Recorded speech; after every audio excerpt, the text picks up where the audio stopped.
Hey, thanks for joining me today for episode 67 of Podcasting Your Brand. I'm your host, producer Jaime, providing learning lessons for you to podcast your brand. And today, I'm going to be bringing you my next Podcasting 102 topic, creative revenue streams, with my pro podcasting peer guest, Alex Sanfilippo of PodMatch and PodPros. This episode is brought to you by my own brand, Flintstone Media. Listen in and let's do this. But first, starting with a daily tip.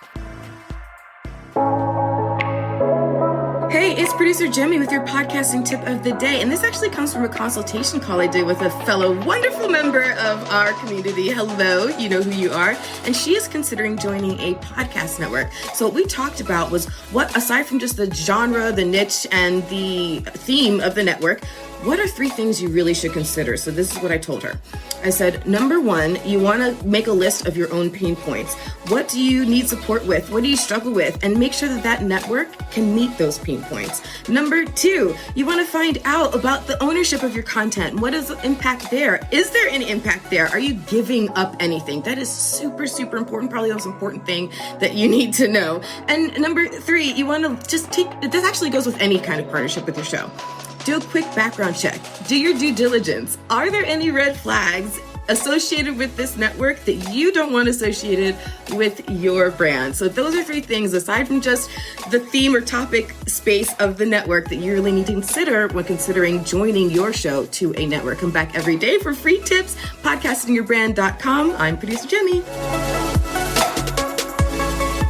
So be sure to subscribe to me on TikTok, Instagram, and YouTube so you get all of my daily tips and you get them first. And I also want you to be the first to know about my other workshops. I have now 2. So one that I mentioned in the last episode was maximizing your podcast potential, but I also have a launch workshop. So both can be found at toppodcastworkshop.com. Super easy to remember, toppodcastworkshop.com. I look forward to working with you for a live workshop. Okay, so let's get on to today's lesson. Now, as podcasters, we are always trying to figure out how do we create revenue off of this thing, right? To avoid pod fade or any other frustrations that may come with the joy of podcasting. So I'm so excited to be talking about creative revenue streams with Alex Sanfilippo. He is just going to blow your mind with some of the ideas and content that he is going to be bringing you today. So let's get right into it with Alex Sanfilippo. Okay, so ever since I started getting into podcasting back in 2014, it was because I'm a firm believer that we should be doing what we love for a living and figuring out how to do that, right? So in podcasting, that's a lot of what we're doing. We're trying to figure out how do we make this podcasting thing something we can really sink our teeth into and make money off of in the long run. So Alex, I'm so excited that you wanted to talk about creative revenue streams. I know I've used a few. I'll just name a couple real quick. In my case, I've used affiliate links. I've used emceeing events. That's come through the wonderful world of podcasting. Also, of course, my podcast is a lead generating funnel for the sales of my services, and in the future it'll be for my courses and stuff like that. So that's kind of how I've used it. And I also know that Alex, one of the things I love about you and knowing you and watching you for so long is you create solutions for us as podcasters. So one of the things that you did, just to kind of lead us off, let's just hit it right on the head, right? One of the things you did with PodMatch, which you created, was you created an opportunity for podcasters to make revenue through that. So let's start with that. Jimmy, thank you for having me. And I love that you know me well enough that you started with that, because I would not have said something that self-serves. So you brought it up for me. So this is the thing. I know you so well. You're so humble. I'm like, I need to force it out of him. Let's just get it over with and talk about this now. Right. So for anyone checking this out who's like, okay, what the heck is PodMatch? PodMatch is a software that automatically connects guests and hosts for interviews. It works just like a dating app, but it connects you for podcast interviews instead of dates. So that's exactly what it does. And what we decided early on was exactly what you said, Jimmy. Like, podcast creators are giving a gift to the world, right? To ultimately the end listener. And that's what it's all about. So monetization is great, but if at the end of the day you're not serving somebody, what's the point, right? Go find a job somewhere, go do something else. But if you're serving somebody, we want you to continue serving people. So what we did early on, and I don't share this all the time, but we looked at our profit and we cut it in half and said, we're giving this half back to podcasters that use our software. So what that looks like is... Sorry, I'm going to rewind. You're humble and generous. Okay, go ahead, continue. You're making me sound prideful and arrogant just by you saying that. So, You're not. so yes, so that's exactly what we do. Basically, any podcast host who's using our software to find guests, and they're telling us when they're releasing episodes because the system gives you all these prompts. So as that's all happening, we are actually we're just doing more or less a profit share with our podcast hosts. And we've got some hosts that they find one guest a quarter, and so they make a few dollars, right? But we've got some hosts that every single multiple times per week are finding guests. And we have some people that earn over $500 a month just doing what they're doing as podcasters, and we love that. That's amazing. Yeah, it makes me so happy because, like, at the end of the day, I believe in indie podcasters, and again, the message they get out to the world. If I can help in any way, I'm excited about it. So we call that our Pod Value Initiative, and that, in my mind, really is a really simple, creative way to monetize.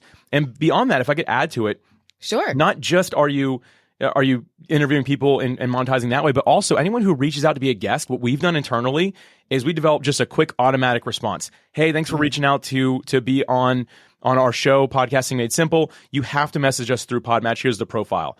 So somebody who's not a member will click that link, and if they decide they want to still go through with it, they'll join PodMatch. Guess what? That public profile for each and every one of you that uses it is your affiliate link as well. So you build this system almost that just attracts more people to your affiliate link as well. And it's adding a ton of value to them because now they're not just going to get on your podcast, they'll get on a bunch of others as well, right? Yeah, so build that out, and it's really cool. We love that. I like that because it grows upon itself, and metastasizes. Usually when you think of something that metastasizes, it's not a good thing. This is a good thing. I love that. Yeah. And also because when we're podcasters, and this industry is still young enough that a lot of people are throwing spaghetti at the wall and seeing what sticks. And so there's a lot of spaghetti coming at us and saying, do this. This is a shiny object. Do this to make money. Do this as a shiny object to make money. And so there's a lot of different things that have drawn my attention over the years. And there's only so much Jemmy to go around. But I'll tell you the truth, but PodMatch and the PodPros community and all of that is something I'm diving in. I think I said this to you at the last quarterly. I'm diving into this year big time because I see all of that potential. So I just want to make sure everybody is fully aware that of both the community support and also obviously the monetization opportunities there as well. But so that is fantastic. Alex, you just keep bringing in awesome solutions. But so let's bring us some other solutions. These that you didn't create, but they're also wonderful, wonderful ideas. What you got? Yeah, I call this the unconventional stuff. So we'll get through as many of them as we can here. And I feel like I have just a running Rolodex in my mind. So we're not going to just ramble on forever. Don't worry, everybody. This will end. But I'll go like a complete opposite, and we'll kind of work our way back to some more podcasting related things. But here's one. If you like podcasting, if you're like, I like the entire art of it, there are so many people and especially companies that are interested in podcasting as well. Now, you want to eventually push them to producer Jemmy. Like, you don't want to be the person to do this, but what you can do, right? There you go, plug. What you can do is go speak to companies in your city. Here's an example.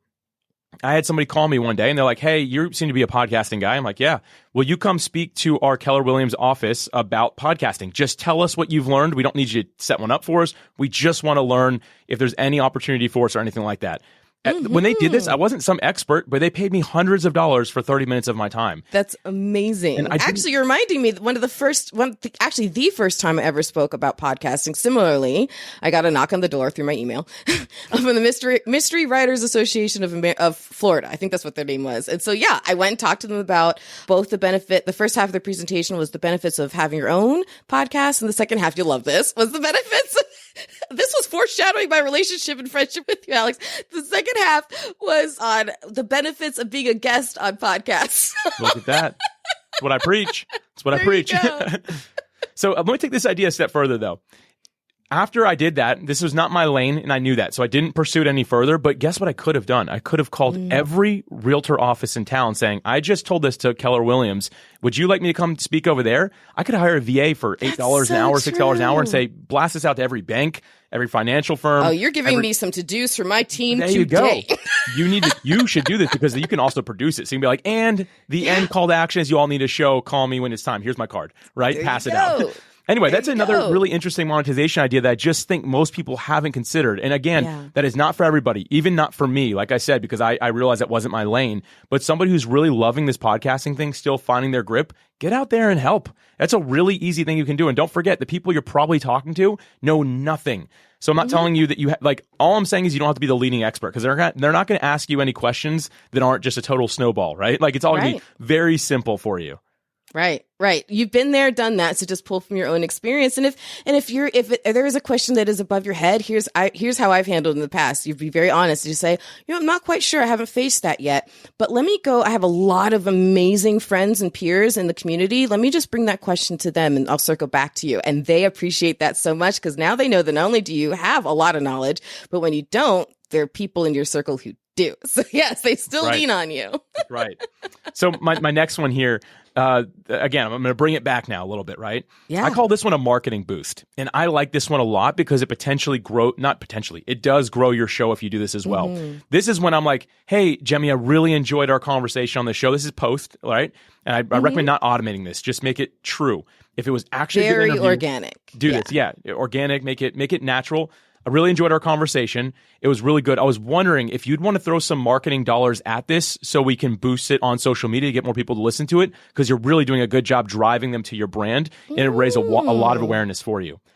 Here's the thing. If a guest says, absolutely, I have $5,000 to throw at it, make it very clear, hey, I'm going to do the work to figure out like the lane this needs to be in. So I am going to keep a percentage for myself, but I will blast it out there and get it out to you. Wow. Or just recommend, hey, if you're not looking to make big money, say, hey, let's do it. Let's do $1 a day. You're going to spend $365 in the next year and then keep whatever percentage, right? But if you can get a bunch of your guests to do this, your show is going to take off from a growth perspective and it's monetized. Like Alex, crazy. You just gave me the chills. I've never heard that idea ever. And it's brilliant. That just because you're okay. So you kind of taking the idea a minute ago when you're talking about PodMatch and almost like crowdsourcing the effort of bringing in more people and and it just spinning in on itself. Similarly, now there's a way for you to do it through this too. You're so smart, Alex.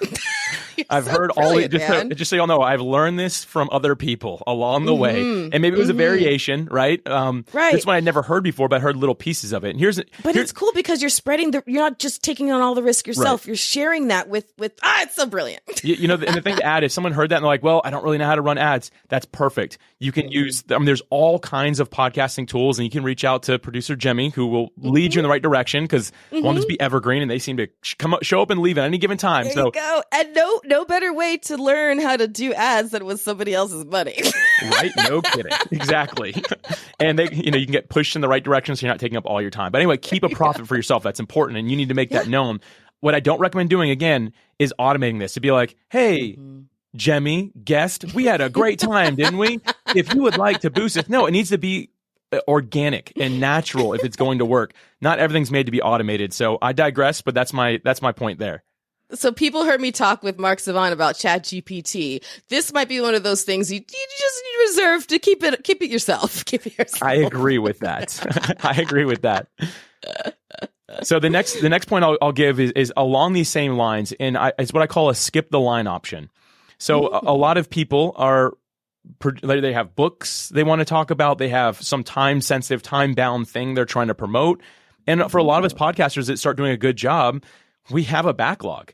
And so it doesn't really work, right? So you're like, oh, sorry, it's 4 months from now. But you could say, hey, it's 4 months out, but I really agree with what you're doing. I believe in it. I think this is a good book that's going to be timely for my audience. We have a skip the line option. If you are willing to pay, here's how much it is. I will go through and have my team change the whole production. It is a lot of work on our end, but that's why you're going to help cover that cost. And then we'll put it in for the date that you want it to launch. So it's a win-win situation. By doing that, that's a huge win because someone who truly has a budget behind marketing a book or something like that is going to be like, absolutely. You're going to let it out on the day that my book is coming out. That's perfect. And here's the other thing with that real quick. And then I'll turn it over to you because I really want to hear your thoughts on this. Yeah. Is if they're like, oh, my book comes out on a Tuesday and you're like, sorry, we only release episodes on Thursday. It is okay to release a bonus episode on a Tuesday if someone is willing to pay for it. Your audience is not going to be upset with you. Now, if someone's paying you to stop producing your podcast, that's a different story. But an extra episode here and there can work out really well. And it's not a lot of extra work for you. And you can capitalize on that a bit and turn that guest into a fan of yours. Because like, wow, they had an option for me instead of just doing what everyone else said, which was, sorry, can't do it. It'll be out in 4 months like everyone else is telling you. Yeah. And this is going to go back to my number one piece of advice when it comes to sales. listen first, because if you don't have a conversation with your guest, even like before even recording, or if you don't pick up on this within the context of the conversations you are recording, listen for any of those clues that might give you the opportunity to give them an opportunity, right? To put some more dollars in your pocket for a reason. So if you have a conversation and it comes up that this is timely and that they have this promotion kicking off, and you might be able to say, well, I can help you with this, but you might miss that opportunity if you don't listen first. So I love how all of this is compounding. Go ahead. Let's bring it on. Bring it on with the next one, Alex. I've got one more thing here. It's actually something that Jaime started off saying. She was talking about how we do Pod Talks quarterly together, which is a virtual event that the two of us run together. We bring in speakers and all that. But guess what? It's also my podcast. So what we do is once a quarter, we bring in 13 speakers, and we have them pre-recorded, and we stream it live. It's a really unique format, I think, Jaime. I think so much fun. Thank you. Honestly, out of all the things that I've done in podcasting, which is a lot. Unbelievable amounts. This is something I am so excited that I have on my calendar, because I look forward to it every quarter. It's a good time, great community. I can't say enough. Phenomenal speakers. And what's amazing is no one is ever disappointed. Everyone always leaves there feeling like they got so much value, tons of notes. So yeah, okay, go ahead. So I could go on and on and on about it. It's great. Not only is it, thank you for all that, you reinforce my point. It's a great event that we put on, and we charge for it, so people pay to be there. But it turns into the next 13 weeks of content for our blog, for our there are podcast episodes, there are YouTube videos, and they come out one a week. And then 13 weeks later is the next event. And then we do that. We have something gets released every single week, and every quarter we're restringing them all, charging people to be there. And here's the thing. People love it because they get some interaction with the people that are on the podcast. They get to hear some episodes 13 weeks in advance. And here's the thing. It's paying for all of our production. So everything is covered. We have people are like, wow, you do really high quality stuff. I'm like, yeah, it costs us $0 at the end of the year because we break even on it. And we chose to keep it that level. We could probably make money doing it, but consider making part of your podcast a virtual event of some sort. And I'm telling you what, you'll cut back on some of the work, but also maximize the opportunity that's there. And some of your community 100%. And listenership would love that opportunity to be there with you. You know, one thing that I don't think enough podcasters do is find what is a unique opportunity that really only they can capitalize on.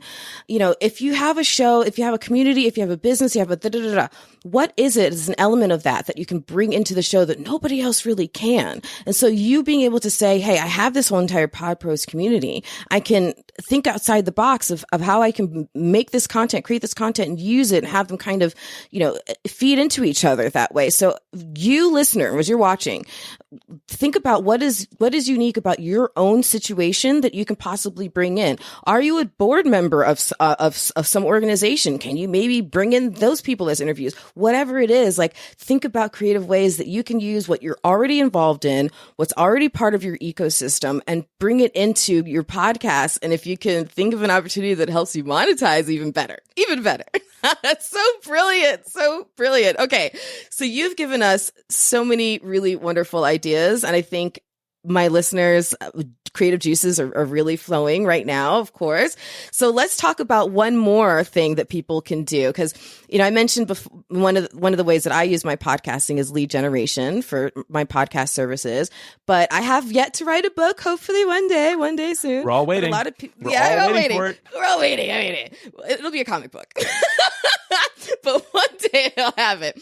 So, but one thing that a lot of podcasters do is they do write a book, or they have a book and then they decide to write a podcast. So whether the chicken came first, the egg came first, books and podcasting really, really go hand in hand. And you know this firsthand. So tell us a little bit about how you've created some books that, again, it all kind of wraps together, but the books have to do with the podcast, have to do with the community. So go into all that. Yeah, I'll keep it real brief because I didn't write much of the book, and that's kind of the magic of it. It's brilliant though. You are capitalizing on your ecosystem. People don't really look around enough and see what they can do with who they already know. So, okay, go ahead. So I've had opportunity to sign a ton of these books at this point, and all I wrote was a page and a half. I wrote the acknowledgement and the thank you page. I love it. That's it. Like I said, thank you and the introduction. Sorry, that's what I wrote.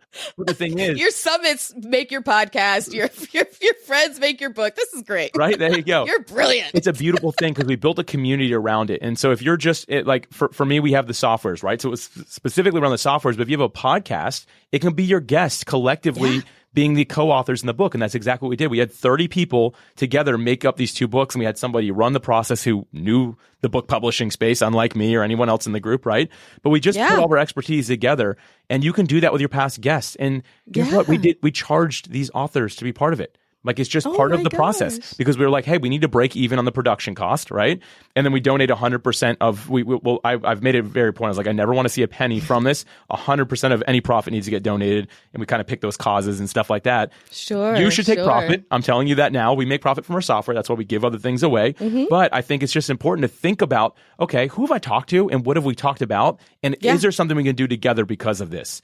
I think that's a really great way for you to monetize once again. Yes. And the synergy could be a book, or it could be live events. It could be all kinds of things. You never really know what's going to come of it. Or it could be another podcast. We as podcasters tend to collect them sometimes. So it could be another podcast. You never know.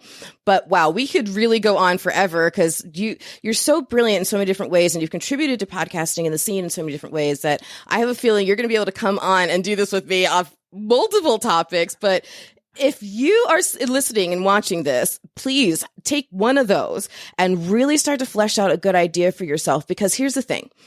We don't want you to pod fade, right? And there are a lot of reasons, heartbreakingly, there are a lot of reasons why people pod fade. And one of those is because it can get frustrating if you feel like you're pouring so much in and you're not getting anything out.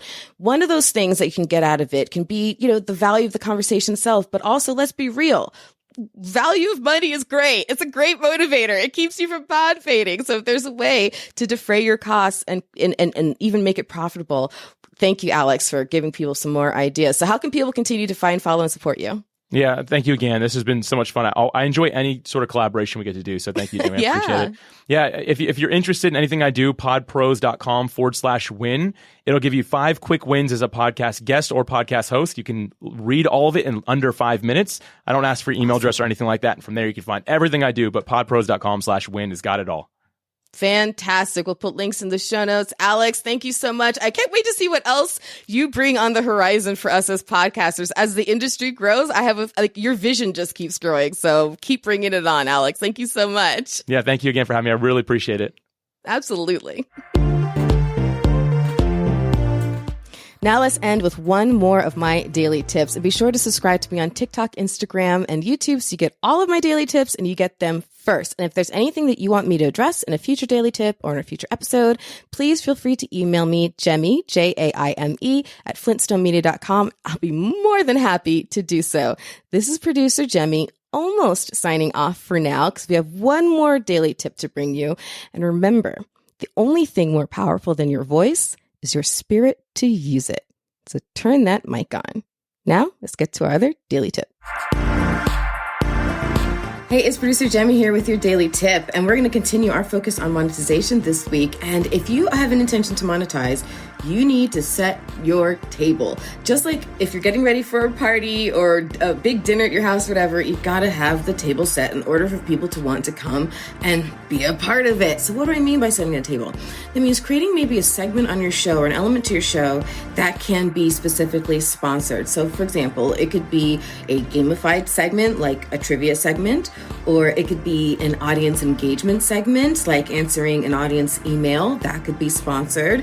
It could be a segment at the end of your show where you focus in on a particular lane of your subject matter. So for example, if you have a show on parenting, maybe you have an extra segment at the end that focuses specifically on family finances. And then that could be a segment that ends up being sponsored by like a financial expert, or maybe even they come on and become a content contributor and they contribute content and get in front of your audience on a regular basis by doing that segment for a premium sponsorship fee. The point is, set your table to increase your opportunity, and come back here every day for more podcasting tips, podcastingyourbrand.com. I'm producer Jaime.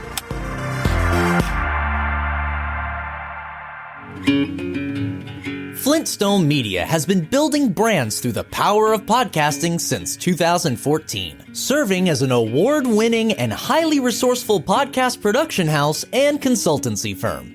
Work with producer Jaime, a leader in the podcast industry, and add a new podcast to your brand's content offerings. From show development and setup through recording and distribution, producer Jaime and her team will lend their experience launching dozens of successful podcasts and producing thousands of episodes, making creating your show a simple and easy turnkey process for you. Visit flintstonemedia.com for podcast samples. That's flintstonemedia.com.